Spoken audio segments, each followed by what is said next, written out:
It's me, unapologetically T, and it's Friday. It's like 2 o'clock in the morning. Um, and I'm up. I don't know why I'm up, but I'm up. I'm up, and I'm up by myself. So I decided I'll do a video. And I just pushed out like some poems, which I had wrote them. What was it early this morning? I had wrote like 4 poems. And I tried to do them this morning, but like, baby, the brain was fried. The brain said, go to bed. Like, the bed said it's not, cannot compute, cannot overload, overworked. Get some rest. If you've been following me, or keeping up with my journey, because I hate the word following me. I don't hate it, but life has made it seem so pretentious. But if you, I hope I used the right word. If I didn't, just know that I'm kind of burnt right now. But anyway, if you have been keeping up with my journey, you know that I use a lot of brain power, a whole lot of brain power. So, and typically that's how I've been throughout life. Um, very much physically can handle business, but like my brain power is my biggest strength. Um, and I do a lot. So even if I'm not doing something, like my brain is always like running and going. And so baby ain't getting no sleep this morning. So I probably went to sleep about like 9 o'clock. And I had stayed up.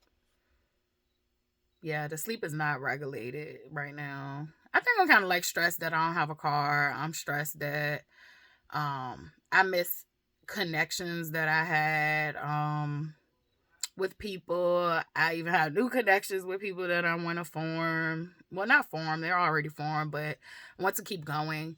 And even though I'm introverted and I typically stay to myself, even before moving out to the middle of nowhere, like I literally still was a person that got up and went when I wanted to. So this is very different for me. And like I do appreciate though that I had the opportunity to slow down. It definitely helped with my ability to heal more. I think healing would be this constant life thing. So like you'll never be fully healed, but you definitely will start to find moments in life where you're content with who you are becoming. And you're always going to find something that you can work on or grow on, or I feel like you doing something wrong. But um yeah, so yeah, like I literally, this has been a little different than just being introverted, because I would say when I did live in the city and I had moved out by myself for that year. So that year I had that time for myself. Like I literally spent more time at work and like doing groups and volunteering. Like I did a lot of different stuff. So I spent a lot more time out of the house than I was at home. But however, like maybe once a month I went out with this friend group, or I went out with my coworkers are my family. Cause I went out with if we went out on a weekend with each other, like y'all are family. If we met up, you family. And then there was some of them that we did meet up, but you still family. It's just that we had our own little separate, lives and stuff like that. But y'all still, some of y'all are literally family. And then most of my friends that I have is family as well. So I wouldn't say most of them. All the friends that I have is family. Like y'all my chosen family. So like I would do this with this group of friends, and then I had this with that group of friends, and then I had started to explore doing stuff for myself. Like I think the first time I had ever like went out and ate by myself was when I left that year. And I literally would go and sit at restaurants and eat by myself, and it felt good. And I first started out with like I was on the phone while I was at the restaurant, and then I had no desire to be on the phone while I was at the restaurant. I just wanted to sit with myself and take myself out, date myself. And it was awkward at first, but it was something that I had started exploring. So like I could do different stuff, and I still was struggling financially. I still was struggling.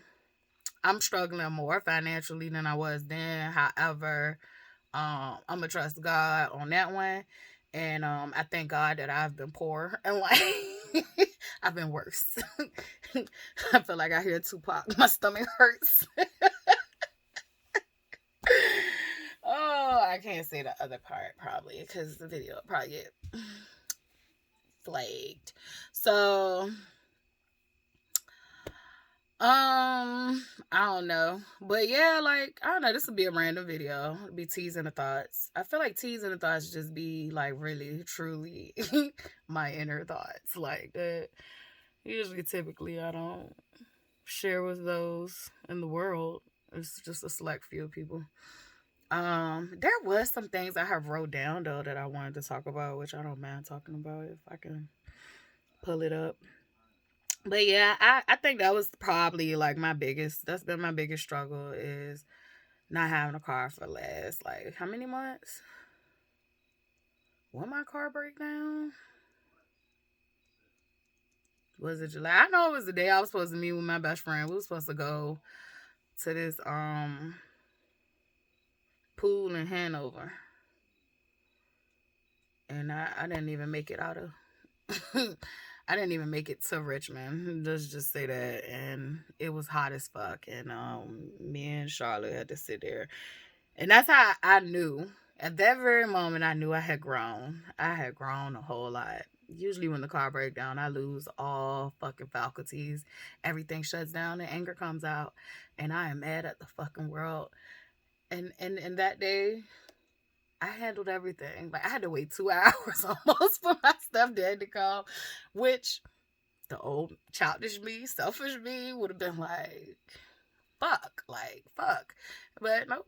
I just sat there. I was like, "There's nothing you can do about this. Like, at least someone is coming at all." And thank God he was off and could come. You know, like it was a lot of things that I felt like I was starting to mature and relax and calm down. Then usually I would hate the car, like fuck that car, like like nope, I won't even mad at the car. I was like, things happen.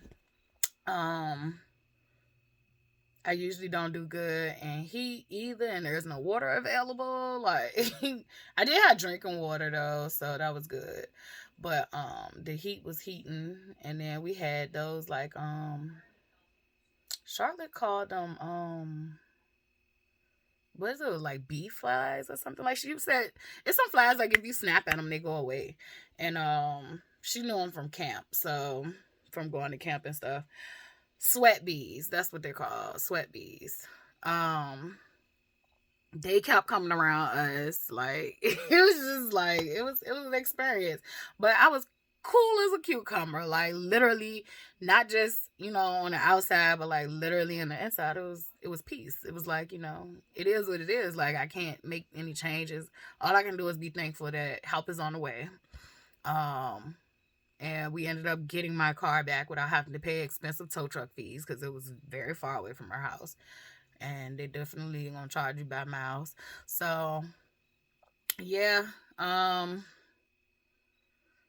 thank God I could afford the battery, like because I had to buy a new battery just to get it to drive home because the what is that thing?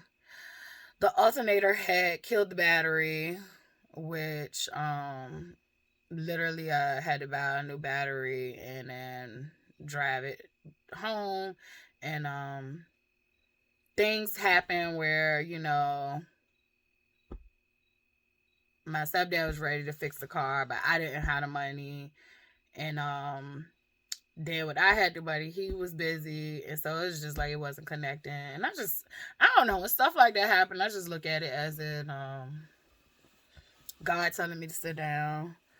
I do, have compassion for people who have to work, because I was talking to my middle school best friend when I think it happened, and she literally was saying that she was in the same boat and she was using her sister's car. So, but she needs a car to move around, go to work, do all those things. And like, fortunate for me, what I do is online and I could work online. So it's more of the leisure things that I'm missing out on, whereas in some people literally lose these things and it's their livelihood. So, and I've been in that situation as well, where my car is broke down and it's my livelihood, and I had to catch the bus and stuff like that. So, I always say, like, I don't look.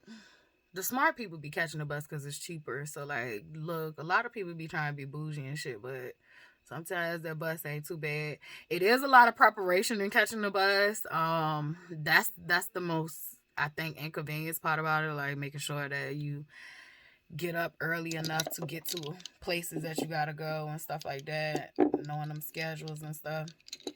But far as cost, like, I think the bus fees are free now in the city. So that's dope.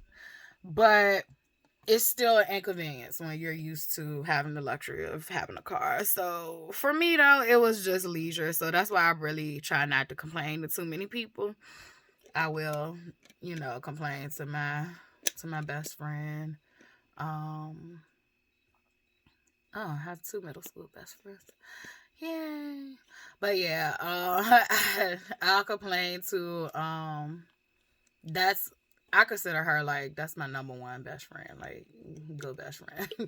You're not supposed to have favorites, and I don't. She's just been the one that's been the most consistent and there.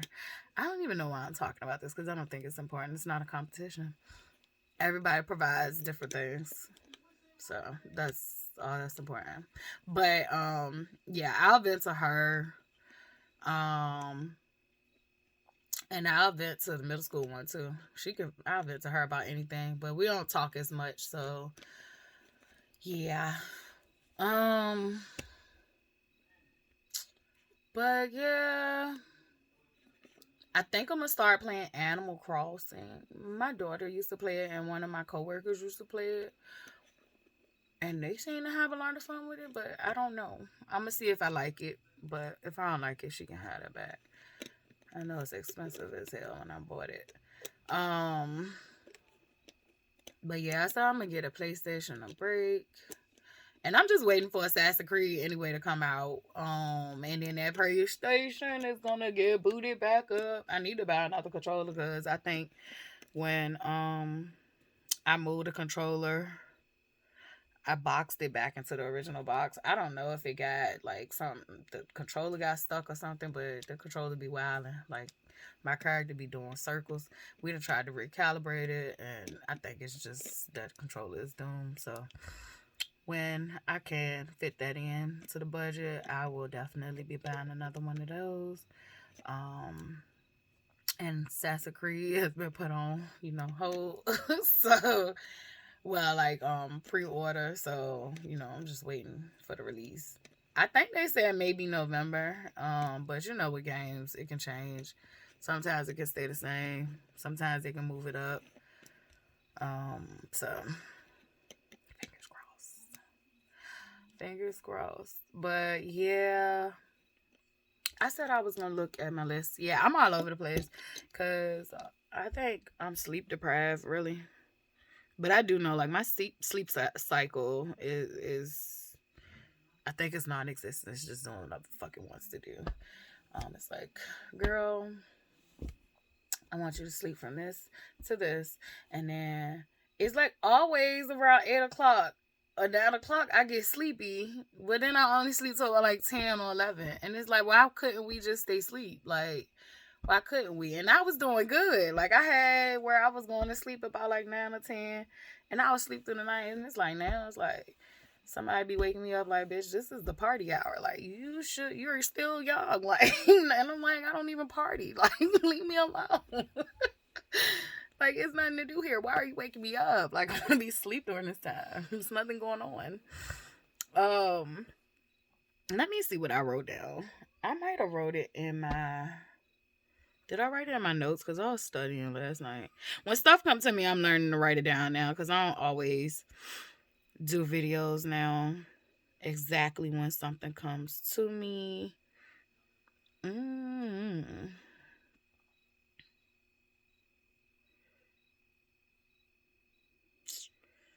Did I?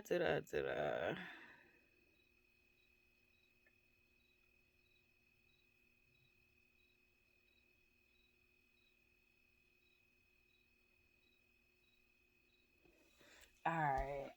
Let's see. I might have wrote it here. Oh, I definitely could put this in here, but I do want to do a separate video on vulnerability. But yeah, I have wrote down vulnerability. Vulnerability came to me yesterday. So maybe I'll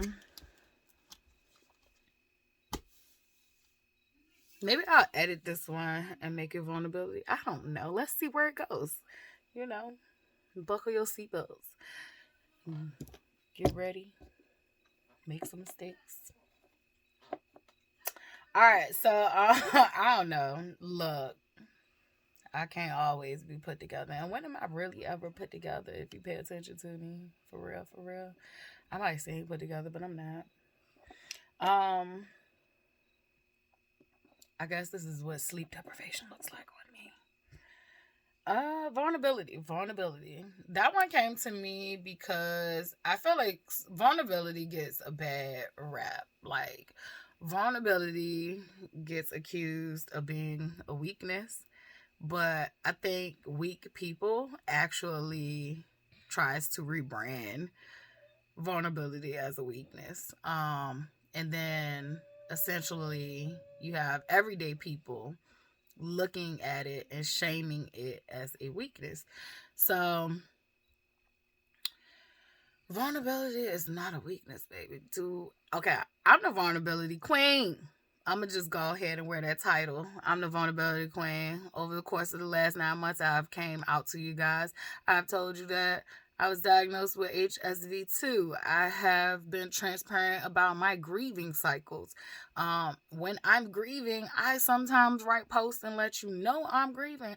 I will come on camera and sometimes break down and cry with you guys. So, yeah, I'm the vulnerability queen. I try to be as transparent as possible for these videos because the only reason I make these videos is in hopes that someone else will see it and feel comfortable with being themselves, will be able to get something from these videos that might, lead them to healing certain parts and aspects of themselves. I promise you, it's hard work and then it becomes natural. So when you've been used to not being, vulnerable, not healing, not doing those things, like those things feel weird to you. They feel very hard. They feel painful at times. Like literally the pain you endure trying to heal is the reason people don't fucking heal. And we don't talk about that. Like no one wants to sign up for healing because it hurts. Like I'm going to say that shit again. No one wants to sign up for healing because it hurts. But I think what you fail to realize is that you already hurting. What you got to lose? So let's try it. But that's a lot of the reasons why a lot of us do not sign up for healing is because healing hurts. And I think vulnerability is one of the strengths you will learn to acquire on your healing journey. Some will, some won't. Like we're all not the same. All of us got different strengths and weaknesses. And I think vulnerability is going to take a great strength. So being vulnerable. First of all, if you are gonna heal, you're gonna have to be vulnerable with at least yourself. So you might not go and be the vulnerability queen like me and say, hey, fuck it, I'm just gonna be vulnerable with all of you. And that's okay. I don't think that everybody is supposed to be, bearing their soul in public. Unless they want to. So if it doesn't feel natural to you or it doesn't call out to you, like don't force that on yourself. Heal privately amongst friends or with a trusted therapist, spiritual community, whatever you're into, whatever you pick for healing. Um, psychiatrist. I don't know. Whatever you call it to. And it ain't my job to skew to one to the other. So, but with vulnerability, I found that to be one of the most painful um aspects of my healing, but it was also one of the most liberating ones. So it was one of the ones that I felt so free immediately. I think a lot of people, which, I've been transparent, like I've suffered with PTSD, complex PTSD from being in narcissistic abusive relationships. And one of the side effects is oversharing. So oversharing, vulnerability can kind of probably look the same. However, I think with oversharing may look like you telling someone something and you immediately regretting it. I feel like what I'm experiencing is not oversharing at all. That's how I kind of look at oversharing. Let me check, because I don't want to talk about shit I don't know about. But let me check. But I definitely know it's not the same, because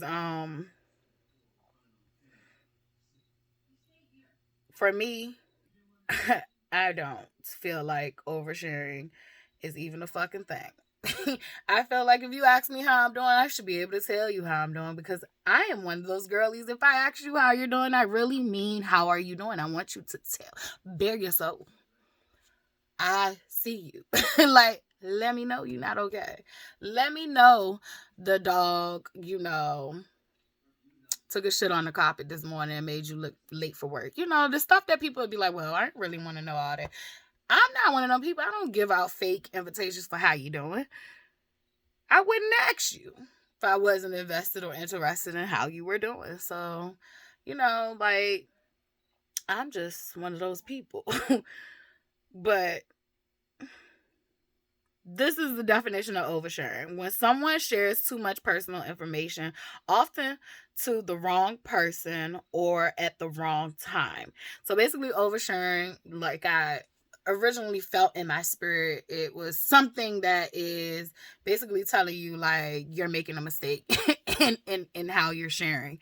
So their definition, it could be to the wrong person. So oversharing to a person that is not a trusted person that you should be sharing with, someone who might be manipulative or use it against you. That could be oversharing. Also, sharing at inappropriate times. So for me, I feel like my vulnerability and how I shared might have showed up to some people as oversharing, but I actually have a theory, I think that our world is so fucking stuffy and stuck up that all of us are suffering and no one wants to say it because no one wants to look like they're oversharing. But me, I don't give two fucks. I wanted to be vulnerable, and I did and I didn't. And I didn't because of how society views telling how you really feel. Telling how you definitely when it comes to being sad. Typically, it's okay to be mad in America. Like, I don't know. They have a weird relationship with violence here. Go figure. But, you can be mad. You can be angry. We can understand that one. And then, no, if you're black, society won't allow for that. You get a negative look at you. Like, we don't want to see that emotion from you. Even though we've caused your people, like, hundreds of years of well earned anger. But anyway, like, I think society, just not even from a black point of view, like, society deems anger as something that's socially acceptable. Someone got pissed off. But if you was to come out and say you were feeling sad today because someone asked you, how are you doing? They would look at you like you fucking lost your mind. Like, well, I didn't need to know that. Like, I remember my mom was going to school and she was in the elevator and she asked the girl how she was doing. And my mom's kind of like me. She asks people that and she mean it. And this girl, and I say kind of like me because this is where it turns. So this girl immediately like pours her heart out to her. And granted, I can't retell her business, but granted, it was Jerry Springer showish. Like it was a lot that was going on. And she had to endure that conversation in the elevator. The girl broke down crying, so she stuck with her feelings and all that stuff. And she said that experience made her never want to ask somebody that question again. So I granted, I do feel like, you know, there's levels to this. And however, a lot of us are walking around hurting. A lot of us are walking around hurting and we're feeling sad. But nobody wants to deal with those feelings. Like, it's like socially not acceptable to deal with those feelings. I literally, prior to Dante passing away, I literally never knew how to grieve because I never knew how to be vulnerable. Man, signs and shit would come to me. I'd be like, that shit ain't so. I don't want to feel it. I remember when my sister and my brother died, I sat there and I prayed. I was like, God, because I had lost my grandmother. And when I lost my grandmother, I had a dream about my grandmother because I had so much guilt when I lost my grandmother because I did not go to see her when they told us to come see her. I had went to see her once when she was like first getting sick and she had to go to like it was like kind of like a rehab center type thing.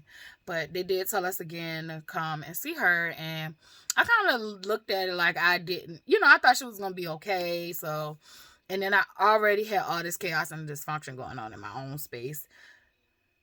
Me and my sister literally was at war with each other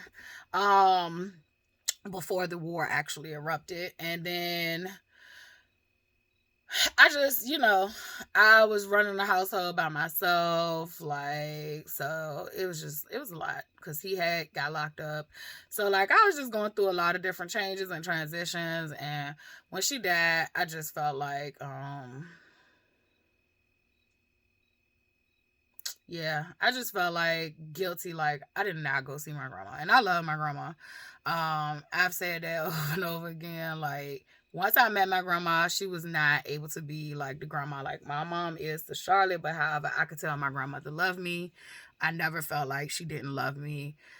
She didn't have much to give, but every birthday she would send me, even if it was $2 in there in the card, like she would send me money. She would call me.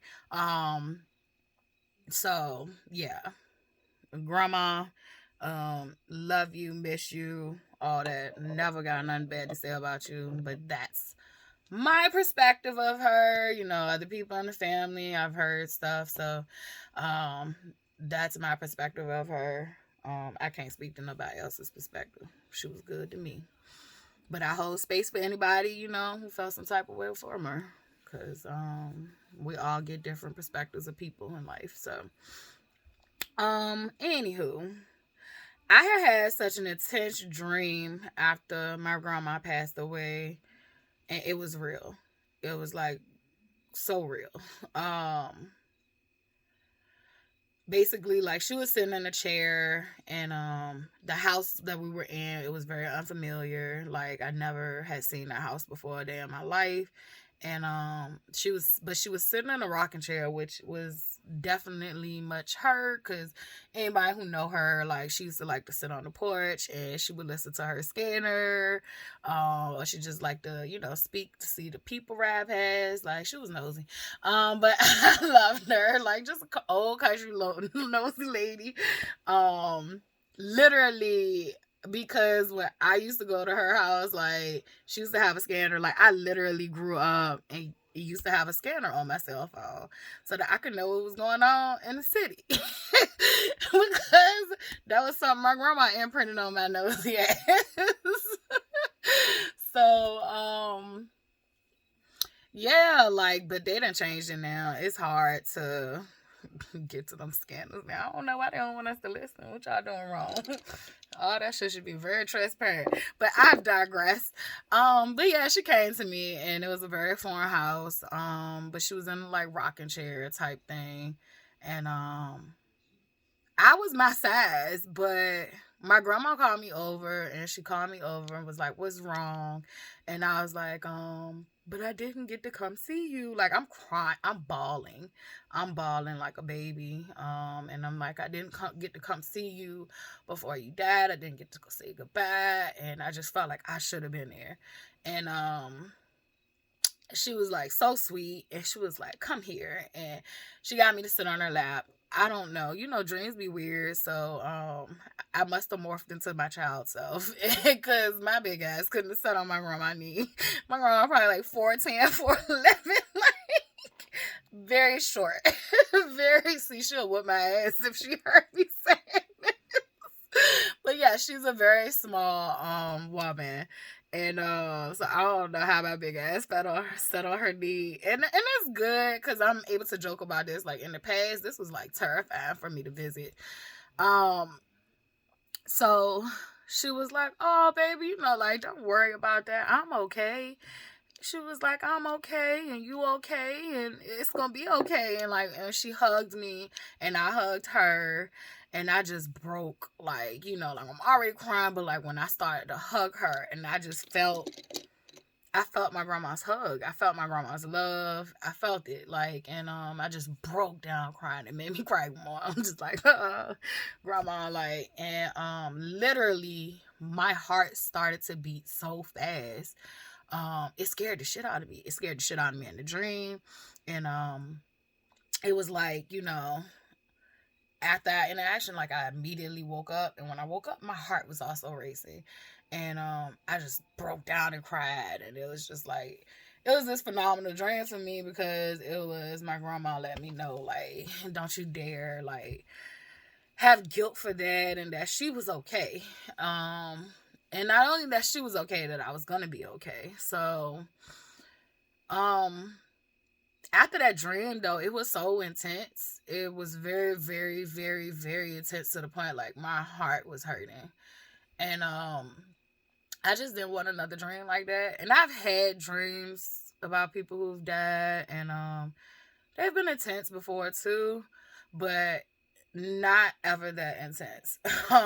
It felt like we were being ripped apart almost. Like I don't know how to explain that. To leave each other felt to be ripped apart.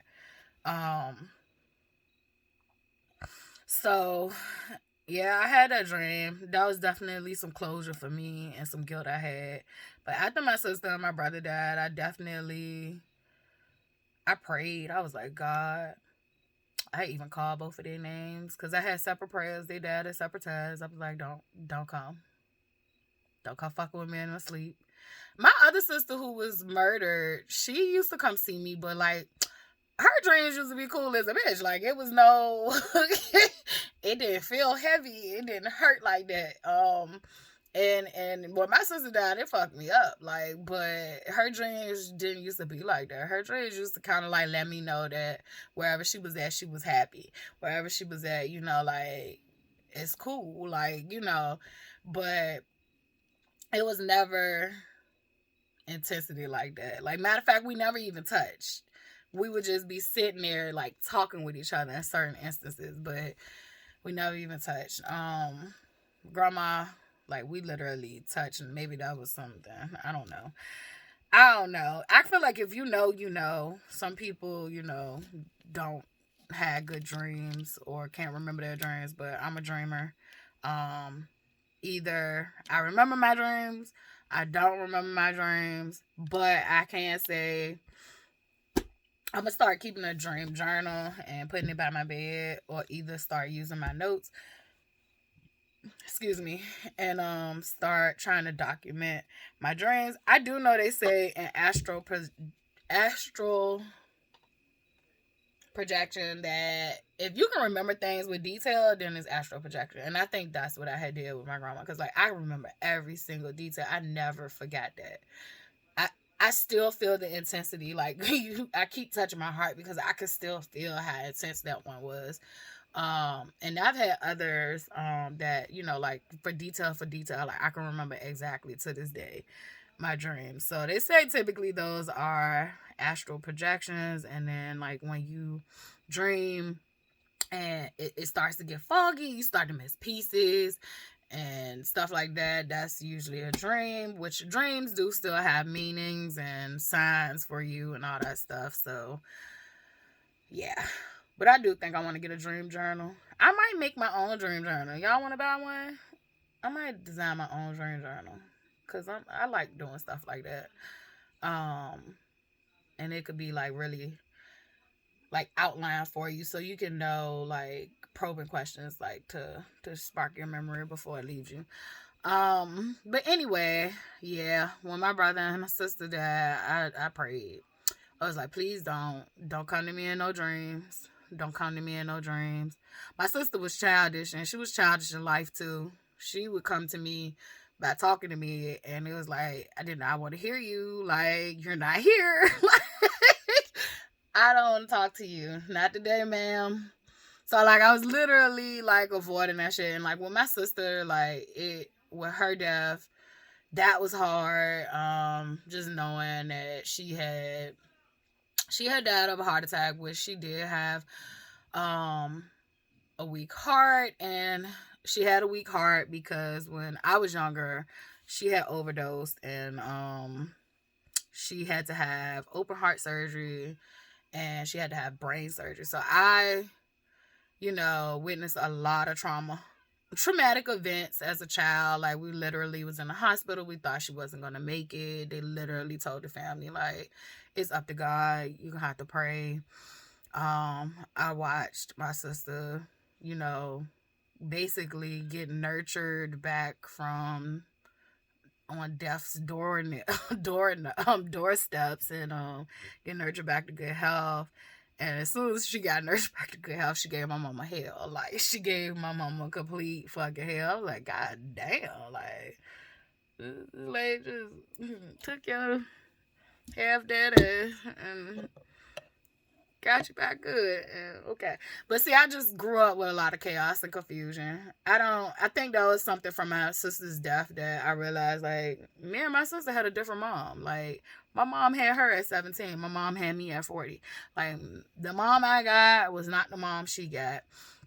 And even much so, I would say emotionally, I still think my mom wasn't available because she just didn't have that. But financially, because my mom was married, um they had a more stable life. Her first two children had a more stable life in that aspect. However, now that I'm a grown ass person, I do know that yes, you do need your financial needs met. However, emotional needs matter. So I always say that I'm pretty sure my mom had grown a lot, or she could have regressed by the time she had me, because she had me during the time where she lost her mom. And I think that was a lot of the chaos and confusion she was dealing with, which trickled down to me when she had lost her mom. She had started drinking, and like it just led her to a path of, unfortunately, doing stuff that wasn't so good for her and or us. So I would say on the financial end, my older two siblings, had a better life than me and my brother. But on an emotional level, I do not know what parent they had. I do not know how strict she was or none of that with them. So I don't know. And I can't speak to that. And I think I always used to like side with my mom over my sister, but I don't do that anymore. Like, I have watched my sister be fucking viciously wrong. Viciously wrong. However, I have no idea what she went through. So, and not to say that my mom caused it. I don't know who caused it, but I don't, whether she caused, I don't know. Like, but I definitely know she did struggle with mental health stuff. She presented more to me like her ass was possessed at times, but but she was her own person. I guess it's good that I'm talking about it. See, I'm being vulnerable in a video about vulnerability. I have not done this. I have not talked about this as openly as far as my siblings as I would want to. I've talked more openly, I guess, about grieving Dante than I have the others that I had lost. So But yeah, my sister was a very confusing grief that I fucking tried to deny at all costs. Like, it was like, you gone, but I don't want to feel nothing from you gone. And it would catch up with me. I would break down and cry, and I'd be like, why the fuck am I crying? And the reason I had to say that is because the feeling that I would get from grieving my sister it wasn't that I missed her. My sister stayed in and out of our lives so much. Like, she was just one of those family members who, like, she would literally have to call one of the cousins or something, like, to get my mom's phone number because she ain't know her mom's phone number. Like, she was never really, like, connected and close knit. She lost her kids while they were at early ages in life, and it was just it was a mess. It was a mess. She even tried to get my mama kids taken away. And I felt like everything she tried to do to my mom sometimes would literally backfire on her. And my mom wouldn't even have anything to do with it.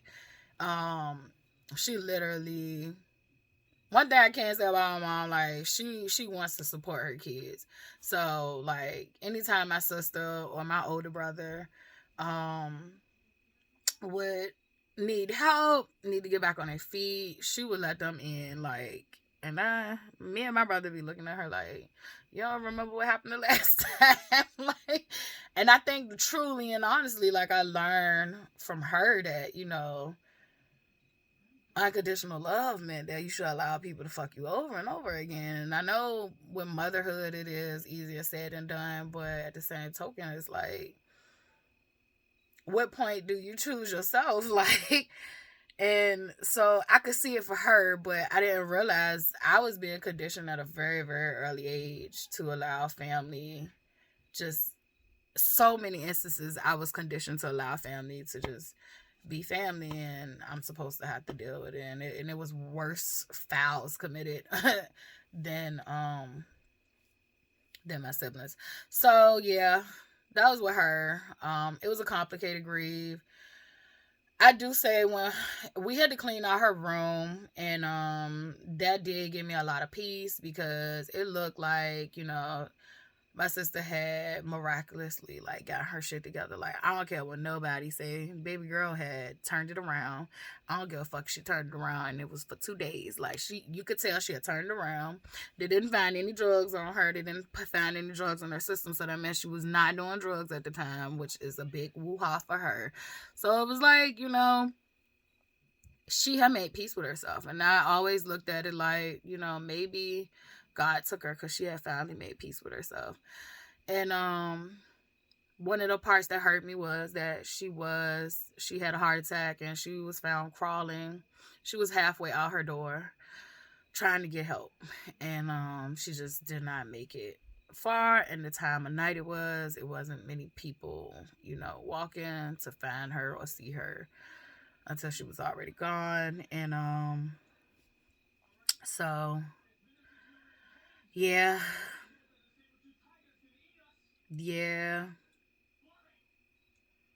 that one was a different one. It was hard cleaning out her room. It was hard. That was a hard time for me. And then that same day, Dante was fucking high out of his motherfucker. He was high as a fucking kite. He was supposed to have came and help. Her daughter, her oldest daughter, was supposed to come and help. She came and left. Came for a second and left.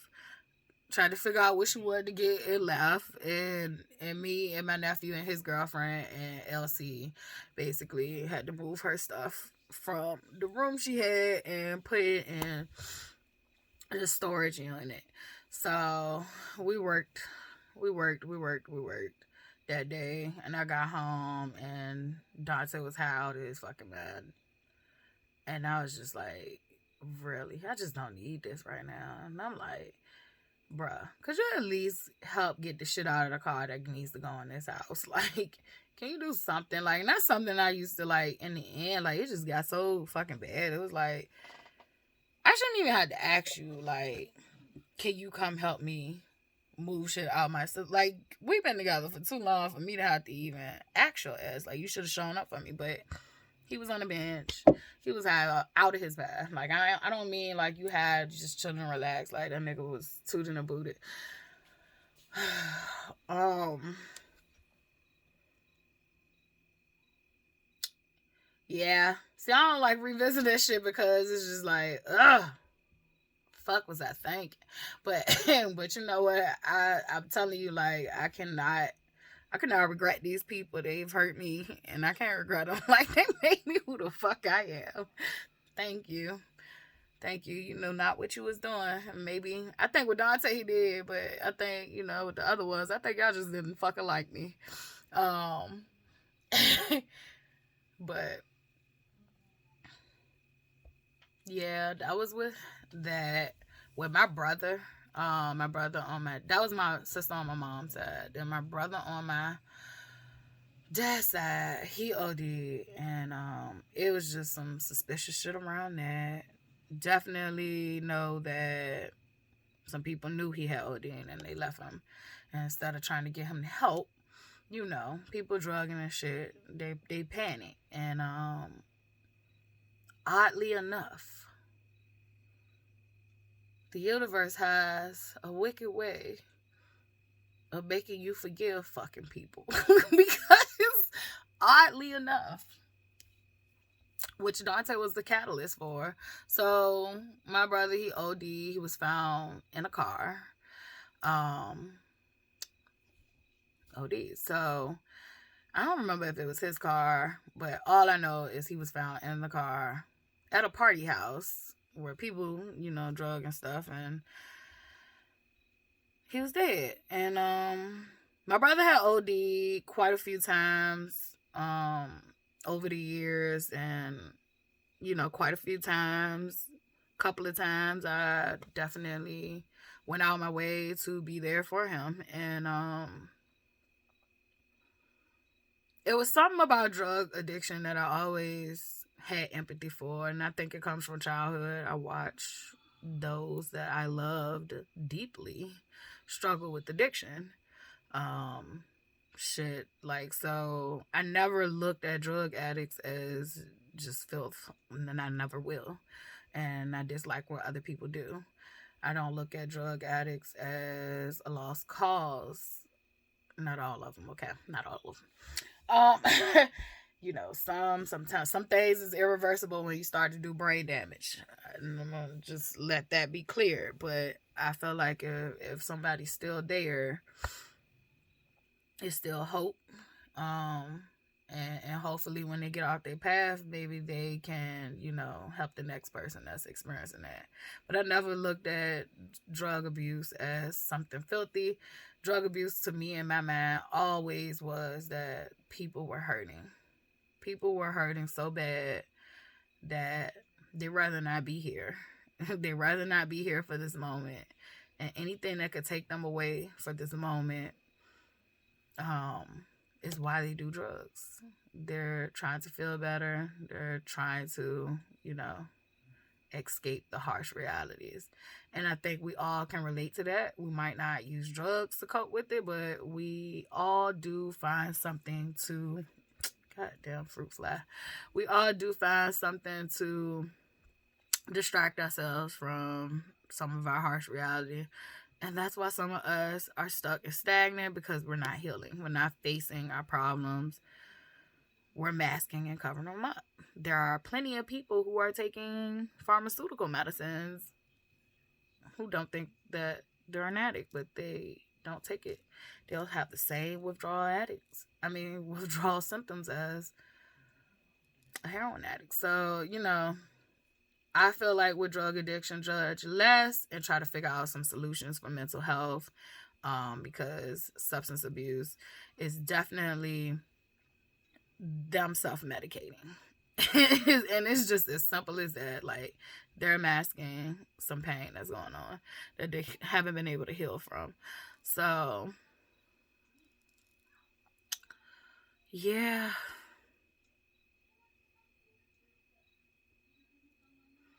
That happened with my brother. Once again, I prayed. I was like, bro, please don't come to me. My heart can't take it.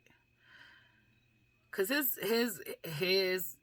fucked me up. Like, I did not want to bury my brother. Like,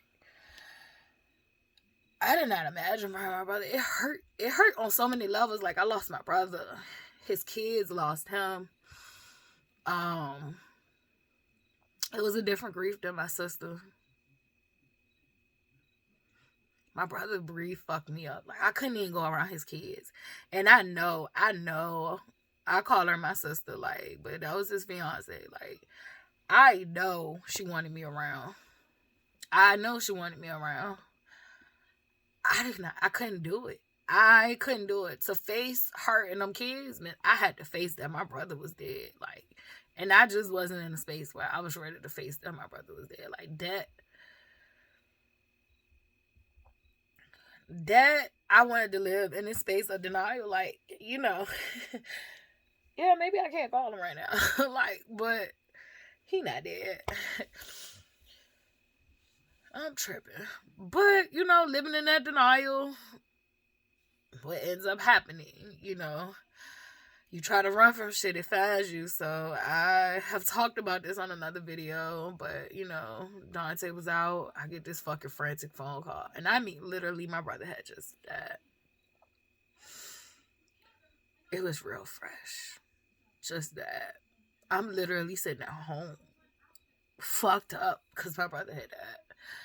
And I just get this frantic call, and about this time in our relationship, like, I'm clear on it. Like, we were roommates for real. Like, I had no desire, to really be with him anymore. I'm really more just here because we got this history, and I love him, and I don't want nothing bad to happen to him. Like, I literally used to tell my therapist, like, I don't want to leave, because if I leave, I know he's gonna end up dying. And she used to word it to me like, well, if he ends up dying, it's not your fault. Like, it's not your fault, from the choices he made. But I always looked at it as the lens of, see, I got lots of trauma in here. I always looked at it in the lens of, but if I was the one upholding him and I removed myself from upholding him, I'm kind of like the catalyst that helps him make the wrong, destructive, self-destructive choices that would cause him to pass away. So I always thought that if something happened to him, like, I would have so much guilt. And thank God it did not work that way. It did not work that way. And maybe it therapy helped. Therapy might have helped me talk me through that. But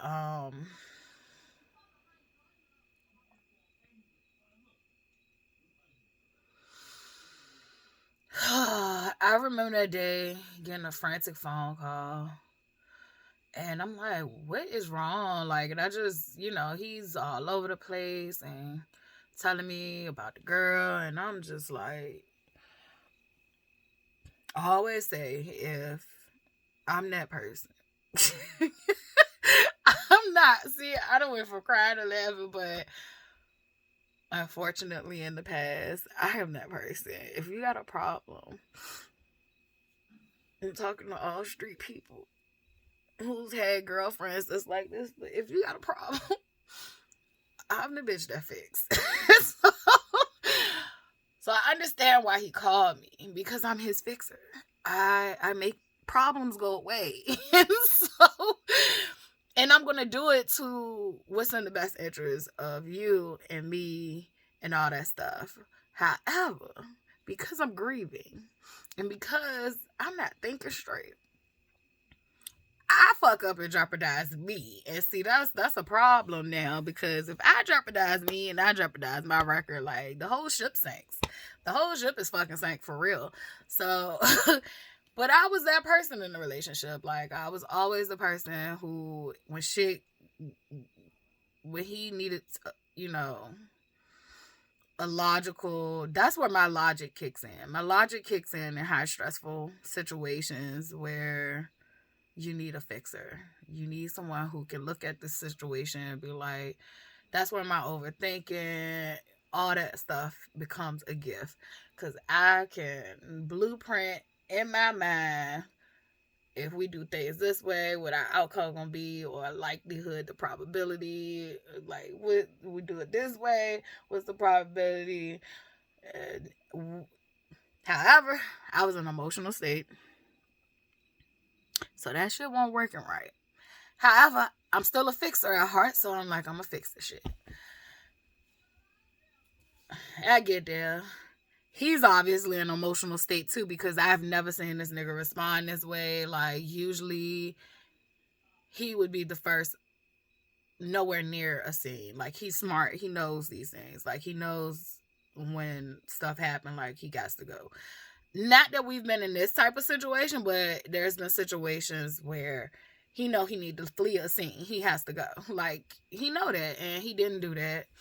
And to save her life, I came up with the plan. It was not his plan. He wanted to dump her, and I was like, bitch, motherfuckers just left my brother in the car and let him OD. Granted, he did choose to do the drugs himself, but the fact that you let paranoia and fear of you getting in trouble, you chose you over a human life, that pissed me off. So I was triggered. I was like, you're not dumping this bitch. Like, you not. You really not gonna do that. Not on my watch. That don't, not when she could be stayed in the hospital right here. Like, no. So I'm like, I am coming. And, yeah, that shit pissed me off. I don't even think I told that in the other video. I think I was too busy on covering his image. But yeah, he wanted to, his first thought was to dump her. But I don't think he wanted to do that. He was just scared he was going to get in trouble. Because, you know, he gave the shit to her. So he didn't want to get in trouble. So I was like, I'm going to come. I'm going to drive my car. I'm going to come get in your car. You get in my car. And you leave. You go home. This nigga don't leave. This nigga is staying and playing. Trying to help her get out the car. And I mean, she was done. Like, dead body weight. Like, it took us to try to drag. Well, I won't touch it. Because I was like, you know what? I don't know her. I'm not touching. I'm just here to get you the help you need.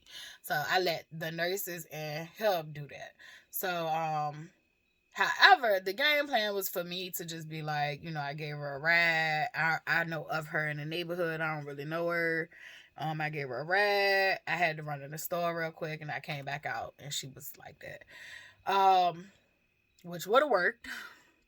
However, because he stayed around the scene and kept on acting like he was concerned, I literally had to pull him outside and be like, bro, you need to go. But he held his mind. And then on top of it, he dealing with adrenaline from the situation. So I'm like, you know what? You gotta go. If you ain't gonna listen to nothing I say, you need to go because you look suspicious. Because it's like, where do you even come from? Who are you? And because he was around and they could tell me and him knew each other, like, I had to end up telling them, like, oh, you know, that's my boyfriend. He know her better than I do. And they could tell I was lying. Like, I don't even look like me and the lady, and that's no disrespect. It's just that I don't look like me and her hang out. Like, I don't look like I would hang out with her. And I think it could have worked as the way I presented it, but he being around and he knowing more information about her than I did made it look very suspicious. It's like, okay, so why your boyfriend know her? And why you the one bringing her in? So I felt like the nurses knew. But anywho, they bring her back. She rips her IV out and goes right back out there and start doing drugs again. Not that moment. She literally ripped her IV out and said she had to get back to her kids. I don't think she went, like, literally after she ripped the IV out and went and did drugs, but I just know that that experience didn't stop her from doing drugs. She continued. So yeah, and a lot of stuff came up with that situation, because it was like, well, why was you riding a bitch around in the car anyway? And then it was like, you know what? I was already done before the situation happened. I was like, My brother trying to tell me to leave your ass. My brother trying to tell me to leave you. Forgive whoever had left him in the car, because you see how easy it is for people to not think clearly in those situations. We really need to create better laws for that. I know there have been some that was created, but we really need to ensure other drug addicts that if they turn somebody in, like, they will not get in trouble. Y'all would not search their houses if, they find somebody. Like, these lives can be saved. Like, let's save them. But we really need to change how that is done. So yeah, because I'm like, the way you did it, first of all, I could get in trouble and question and all that stuff. Like, Dan, I don't even know what you got in your car. Because I'm thinking about, like, well, shit, y'all been driving around the car. I don't even know what the fuck in the car. And when the police come here, because they will ask to search stuff like that. And they will ask questions about, shit. So I ain't know. I just didn't know. And it made me mad because it was like, I literally just put my life in jeopardy for her. And she immediately, like, refused services once they brought her back to life, and left and, walked towards going home to her kids. But it's like, you want to think about your kids at the time. But I'm being vulnerable and I'm being human. That those were the things that was going through my mind. Meanwhile, I'm grieving my brother. I'm not only grieving my brother, I'm grieving that his kids do not have a father. I'm grieving that his fiance does not have him. They were very hurt from that. We were all hurt from that. So that shit that was like the one that it was a lot of things that was like yelling and screaming at my ass, like, bitch, you better get out. You better go. You better save yourself and your child. This nigga is ready to crash out and burn. But yeah, that happened with my brother. I would have thought too, though, like, when at my brother's funeral, like, he definitely he got emotional. Like, he had to step out. He had got emotional, and he had cried and shit. But I think he cried because, like, that's a reminder to him of what could have happened to him and stuff. But it literally took me, I think my nephews had a game in Richmond, and my sister, like, pushed me to go. But I it's like, if I go around the boys, like, in the past, like, which I rarely did. I would rarely go to any of the family functions that they would invite me to. But it wasn't because of them. It was because I wasn't ready to face that my brother had died. And to see them makes me face that. Like, to see their little faces makes me face that. Like, I remember my last visit there. Was it my last visit? I think it was my last visit. My nephew made a comment and was like, my daddy left me. He left me to be here all by myself. Like, that shit broke me. Like, stuff like that breaks me fucking down. Because I don't want my baby, missing his daddy and all that stuff. So it was like, I don't even have, I don't have the answers for you. Like, I don't have the answers for you. So that fucked me up. But I had to get to a point where I could even go. So I after Dante died is when I started rebuilding that connection again. I do need to check in with them too.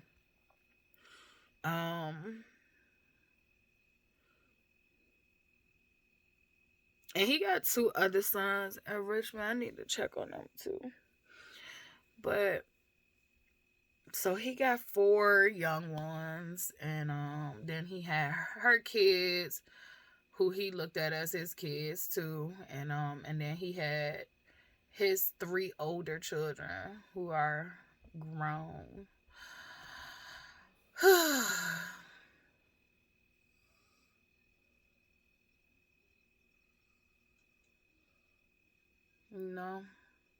Life is life, though. That one's a tough one for me. That one is the one that essentially I think I was just like, you know what, I gotta go in the hospital cause motherfuckers trying to take me out. Like mentally, I'm about to slip. Like, go ahead, give me a bed. But nah, I ain't even do it that way. I did it during the day. That was another thing too. That was another like, this not gonna work.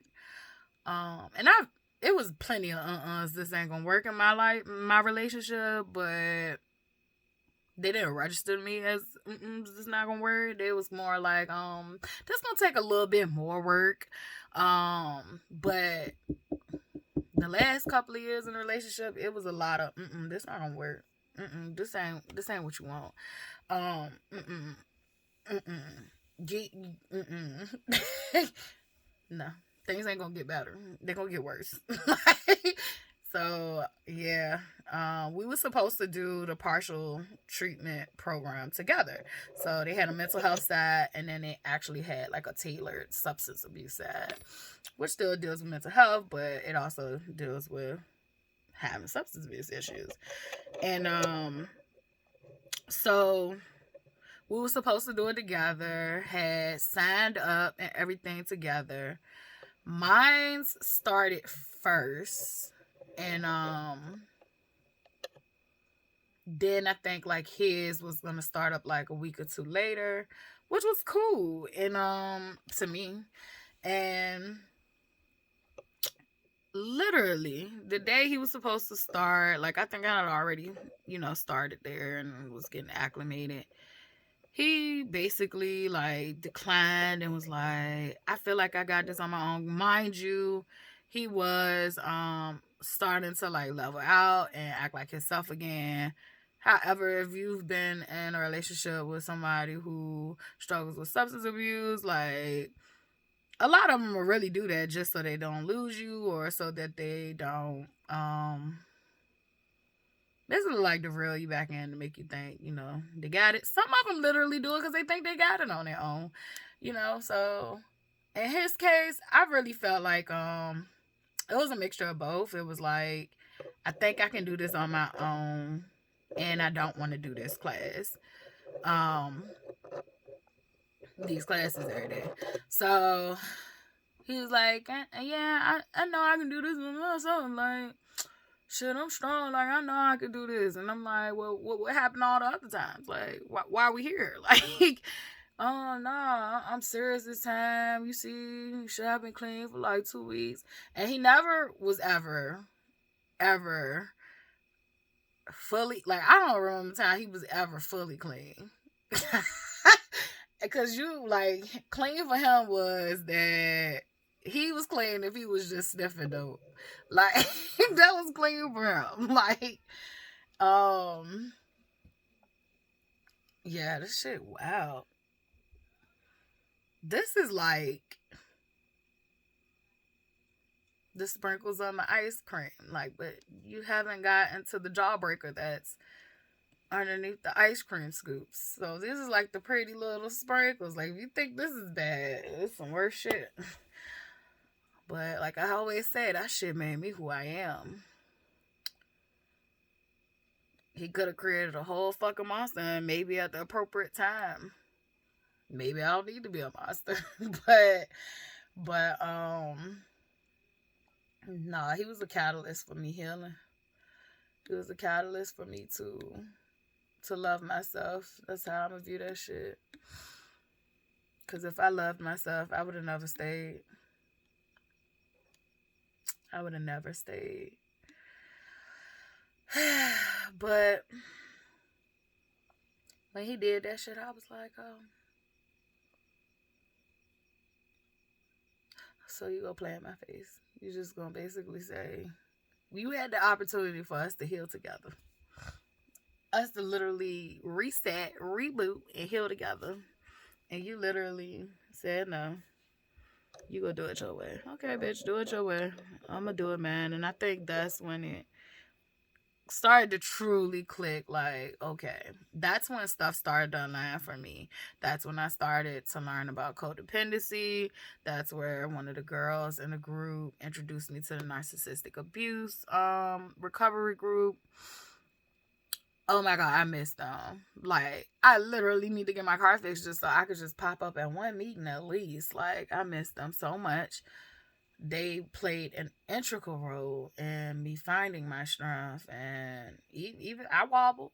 Shit, I was Humpty Dumpty on that wall, teeter tottering around on them fences.